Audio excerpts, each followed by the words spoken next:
Hello friends, आप सभी का एक बार फिर हमारे वीडियो में स्वागत है।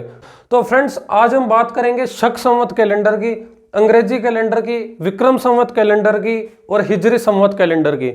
फ्रेंड्स, भारत में कौन सा कैलेंडर प्रचलित है, जो प्रशासनिक कार्य होते हैं वो कौन से कैलेंडर पर आधारित होते हैं, और अंग्रेजी कैलेंडर का महत्व भारत में क्यों इतना बढ़ गया, और विक्रम संवत कैलेंडर जो जिसको हिंदू कैलेंडर बोला जाता है, हिंदुओं के जो त्योहार मनाए जाते हैं वो इस कैलेंडर के आधार पर मनाए जाते हैं, और हिजरी संवत जो कि मुस्लिम कैलेंडर है, तो इनकी शुरुआत कब हुई, क्या इनका जो है कार्य है, कैसे इनको देखते हैं और ये अपने जीवन में कितना महत्व रखते हैं, उनके बारे में मैं आज आपको जानकारी देने वाला हूं। तो फ्रेंड्स, जो शक संवत कैलेंडर है, जो भारतीय राष्ट्रीय पंचांग है, वो दोस्तों इसी कैलेंडर पर आधारित होते हैं, शक संवत कैलेंडर पर आधारित होते हैं। फ्रेंड्स, शक संवत कैलेंडर हुआ, विक्रम संवत कैलेंडर हुआ और हिजरी संवत कैलेंडर हुआ। ये तीनों कैलेंडर जो है फ्रेंड्स चंद्र गणना पर आधारित है। चंद्र गणना का मतलब होता है कि जो है चंद्र की जो चक्र चलता है, चांद का जो चक्र चलता है उस पर आधारित होता है। जबकि जो अंग्रेजी कैलेंडर फ्रेंड्स ये सूर्य गणना पर आधारित होता है। ये किस पर है? सूर्य गणना पर। और जो ये होते हैं चंद्र गणना पर आधारित होते हैं। अब इसमें अंतर क्या है फ्रेंड्स? सबसे बड़ा अंतर है कि जो साल के दिन होते हैं चंद्र गणना पर आधारित जो कैलेंडर है, विक्रम संवत, शक संवत और हिजरी संवत, इनमें साल 354 दिन का होता है। और जो अंग्रेजी कैलेंडर है इनमें वर्ष 365 दिन का होता है, एक वर्ष, और इनमें 354 दिन का होता है। तो फ्रेंड्स, इसका जो निर्धारण है अंग्रेजी कैलेंडर का, इसका सन 1582 ईस्वी में एक शासक हुए फ्रेंड्स, जो है पोप, जो कि अभी इटली और जो यहाँ पर ईसाई धर्म को अपनाते हैं उनके द्वारा इसका प्रचलन किया गया। एक नाम है फ्रेंड्स ग्रिग 13 नाम का एक राजा था 1582 में, मार्च 1582 में उसने जो है ग्रिग अपने नाम पर ही ग्रिगोरियन कैलेंडर की शुरुआत की। फ्रेंड्स, अंग्रेजी कैलेंडर का ही दूसरा नाम है ग्रिगोरियन कैलेंडर। और ग्रिगोरियन कैलेंडर से पहले जो प्रचलन में था एक रूस का कैलेंडर था जिसका नाम है जूलियन कैलेंडर। और जूलियन कैलेंडर के प्रचलन खत्म करके और ग्रिग नामक शासक ने ग्रिगोरियन कैलेंडर की शुरुआत की, जो कि 1582 से प्रचलन में है। और बहुत इसका प्रचलन बढ़ गया है। जो भी पश्चिमी देश है, पश्चिमी देशों का मतलब होता है अमेरिका, ब्रिटेन, जो भी इटली, ये सारे देश है, ये जो है पश्चिमी देश है। इसके अलावा फ्रेंड्स बात करते हैं विक्रम संवत, शक संवत। जैसा कि मैंने आपको बताया कि भारतीय राष्ट्रीय पंचांग, जो भी भारत में जो प्रशासनिक कार्य होते हैं, जो सरकार जिसको अपना के रखी हुई है, वो कैलेंडर है शक संवत कैलेंडर। शक संवत कैलेंडर की शुरुआत कुषाण वंश का एक शासक था जिसका नाम है कनिष्क, उसने 78 ईस्वी में, फ्रेंड्स इसको ध्यान में रखना है, ईस्वी 78 ईस्वी में जो है शक संवत की शुरुआत कनिष्क नामक शासक ने की थी। और फ्रेंड्स, विक्रम संवत कैलेंडर की शुरुआत विक्रमादित्य नामक शासक ने 57 ईसा पूर्व में की। फ्रेंड्स, अब आपने ध्यान दिया होगा यहाँ पर ईस्वी है, यहाँ पर ईसा पूर्व है। ईस्वी जो है फ्रेंड्स 0 से लिया जाता है। माना जाता है कि ईसा मसीह का जो जन्म है वहां से जो ज्ञात गणनाएं हैं उनको ईस्वी बाद की बोला जाएगा, और जो उससे पूर्व की जिनको अच्छे से ज्ञात नहीं किया गया है उन गणनाओं को ईसा पूर्व में बोला जाएगा।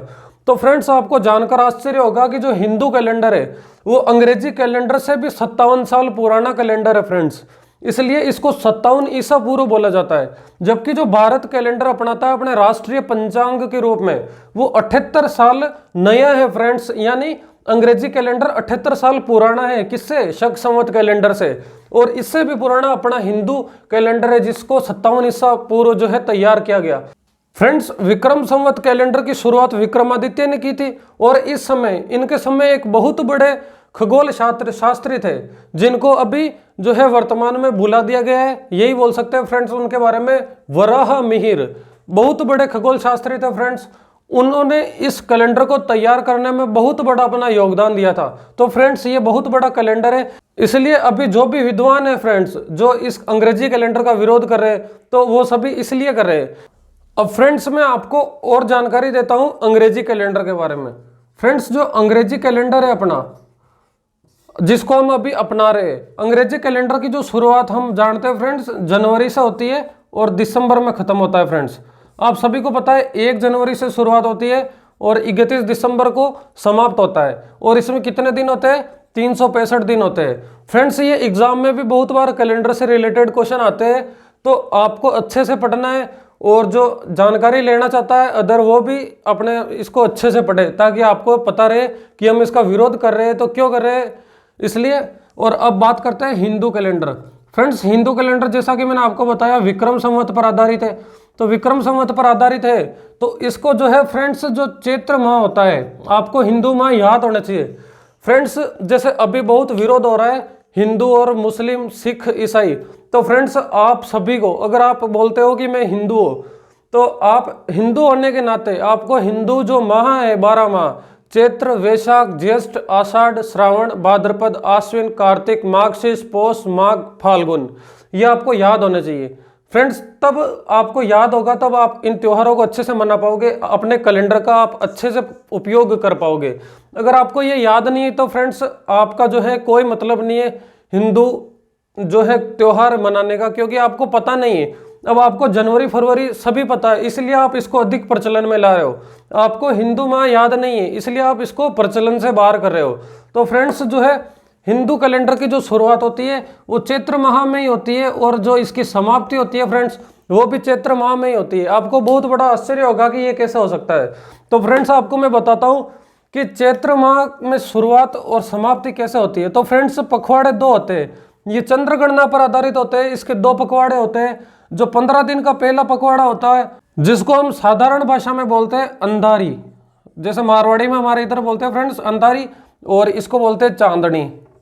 तो अंधारी और चांदनी क्या होती है फ्रेंड्स, आपने कैलेंडर में पढ़ा होगा कि कृष्ण, कृष्ण नहीं तो पढ़ा होगा फ्रेंड्स बद्दी, और इसी प्रकार आपने पढ़ा होगा शुक्ल, शुक्ल नहीं तो पढ़ा होगा आपने फ्रेंड्स सुदी। तो आज मैं आपका सारा कंफ्यूजन क्लियर करने वाला हूं। आपको कैलेंडर पढ़ना नहीं आता है तो भी आप इसको जो है पढ़ना सीख सकते हो इससे। तो फ्रेंड्स अंधारी जो रात जो है 15 दिन अंधारी होती है, और उसके बाद में अगले 15 दिन चांदनी होती है, और बीच का जो दिन आता है फ्रेंड्स महीना आधा निकल जाता है यानी अमावस्या, आधा निकल गया यानी अमावस्या, और पूरा निकल जाता है तो पूर्णिमा। आधा निकलता है तो अमावस्या और पूरा निकलता है तो पूर्णिमा। अमावस्या जो होती है फ्रेंड्स, अमावस्या से पहले का जो 15 दिन होते हैं वो तो होते हैं कृष्ण पक्ष। कृष्ण पक्ष ही अंधारी है और इसका ही दूसरा नाम बद्दी है। इसी प्रकार अमावस्या के अगले 15 दिन होते हैं वो चांदनी के होते हैं, और चांदनी को ही बोलते हैं शुक्ल पक्ष, और शुक्ल पक्ष का ही दूसरा नाम होता है सुदी। तो फ्रेंड्स जैसे शुक्ल पक्ष कंप्लीट होता है, माह पूरा हो जाता है, तो इसलिए बोलते हैं इसको पूर्णिमा, पूर्ण माह।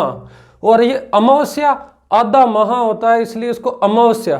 तो इस दिन जो है अमावस्या के दिन चांद पूरा छिप जाता है, अंधेरा रहता है, और पूर्णिमा के दिन चांद पूरा गोल जो है पृथ्वी पर दिखाई पड़ता है, इसलिए इसको पूर्णिमा बोलते हैं। तो फ्रेंड्स इस प्रकार हम जो है पक्ष का निर्धारण करते हैं, शुक्ल पक्ष और कृष्ण पक्ष, इस पर आधारित अपना कैलेंडर होता है हिंदू कैलेंडर। तो फ्रेंड्स जो इसका अंतिम दिन होता है कृष्ण पक्ष का अमावस्या का, यानी चैत्र अमावस्या, चैत्र अमावस्या। फ्रेंड्स ये जो है चैत्र अमावस्या, ये जो है हिंदुओं की साल का अंतिम दिन माना जाता है फ्रेंड्स। अमावस्या का जो दिन होता है, चैत्र अमावस्या का दिन साल का अंतिम दिन माना जाता है। और फ्रेंड्स जो हिंदू धर्म है इसमें कहते हैं कि एक सूर्य की नई किरण आती है, वो अपने जीवन में एक नया उद्देश्य, नई सोच, नया लक्ष्य लेकर आता है। इसलिए चैत्र और शुक्ल पक्ष चांदनी की शुरुआत होती है फ्रेंड्स, चंद्र गणना पर आधारित होता है, इसलिए चैत्र शुक्ल प्रतिपदा, चैत्र शुक्ल प्रतिपदा को जो है फ्रेंड्स नई साल की शुरुआत मानी जाती है। इसलिए आपको याद रखना है कि चैत्र माह की शुक्ल प्रतिपदा को किसकी शुरुआत होती है, हिंदू नव वर्ष की शुरुआत होती है। इसलिए फ्रेंड्स आप विरोध करें तो आपको पता भी तो होना चाहिए कि आप जो है क्यों विरोध कर रहे हो। अगर आप हिंदू हो तो हिंदू नव वर्ष कब आता है, तो हिंदू नव वर्ष आता है चैत्र शुक्ल प्रतिपदा को। तो फ्रेंड्स ये वीडियो आपको कैसी लगी, ये जानकारी थी सारी, और आपको 12 महीने याद होने चाहिए। और अगर आप इस वीडियो पे अच्छा रिस्पांस देते हो तो मैं आपको और जो है इन्फॉर्मेशन लेके आऊँगा इसके बारे में और आपको बताऊँगा। तो वीडियो अच्छी लगी हो तो लाइक करें, चैनल पर नए हो तो सब्सक्राइब करें और मुझे सपोर्ट करें ताकि मोटिवेशन मिलता रहे। जय हिंद, जय भारत।